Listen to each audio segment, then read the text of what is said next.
I'm out here with Baby Blue.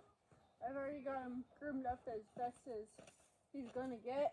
So he's just staying, so he's clean. And I'm going to recheck some saddle fit, make sure that the saddle I start riding him in will fit him right, because his body has changed quite a bit and developed over the past several months. He's kind of cranky with me because he's already been standing tied for some different videos I've been trying to film, and then I trimmed him, and then now he has these boots on, these Cavallo boots, to help him with walking on the snow if I get a chance to ride him today, and he's very disgruntled about it. I got to tie him a little bit tighter. Oh, and here is Mr. Buck Wild. He's a mule, and he turns 2 in May. I actually was here for, I guess, within 30 minutes of him being born.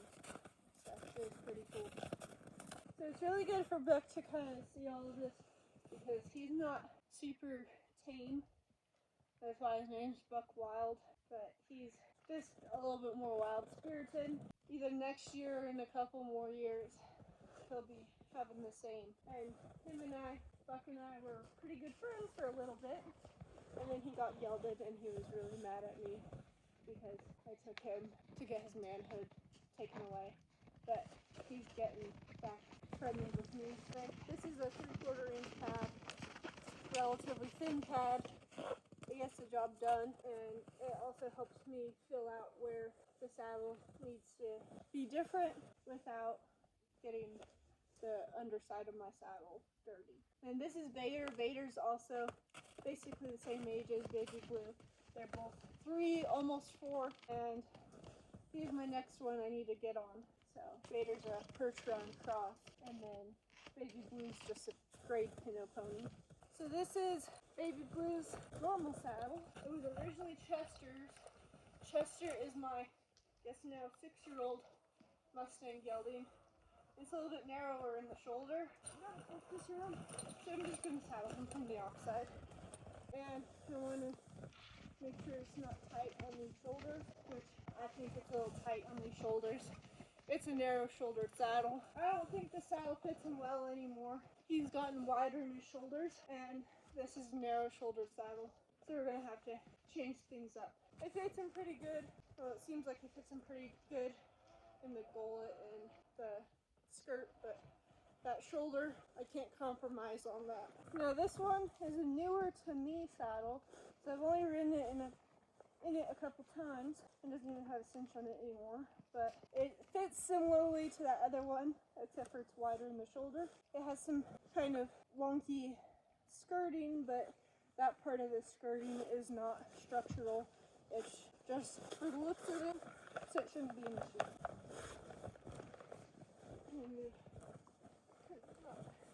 Get a good swing on that. And my head goes backwards a little bit. This one fits him pretty decently. Don't see anything that's majorly wrong with it. So this decorative skirting's a little bit bent around, but that's not part of the structure of it. And the bars fit his shoulders nicely. Don't feel any pinch points. This sits fairly flat on him. So I think we're going to just move over to using this one. It's a Brahma brand, made in Yoakum, Texas. Brahma brand.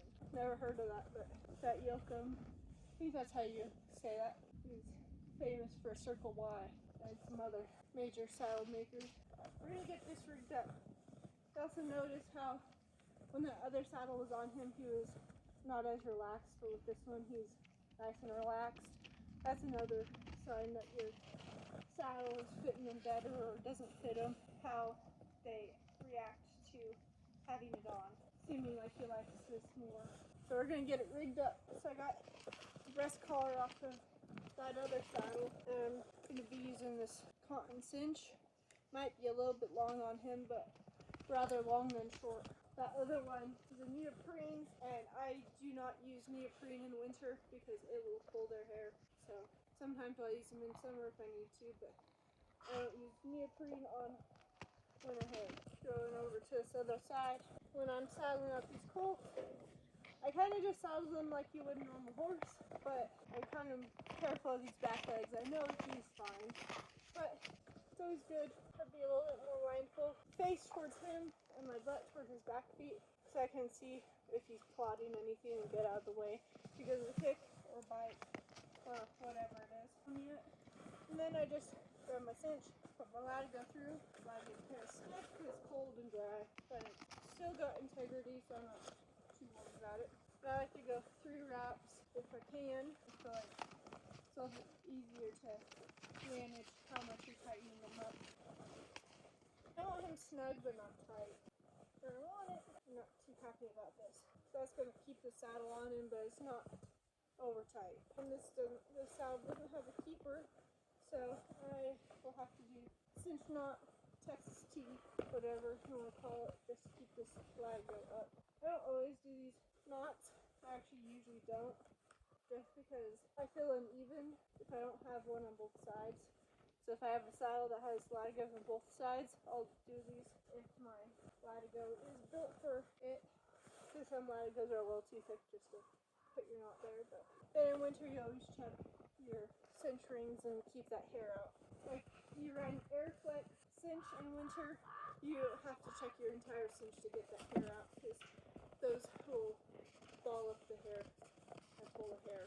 And I gotta put this breast collar on him, so this doesn't have breast collar rings, so I'm just gonna put it through the cinch rings. Or not the cinch rings, but the latigo rings on the saddle. I'm gonna have to bring it as tight as I can because he's a little bit small. Lift this up on the saddle horn so I can grab it.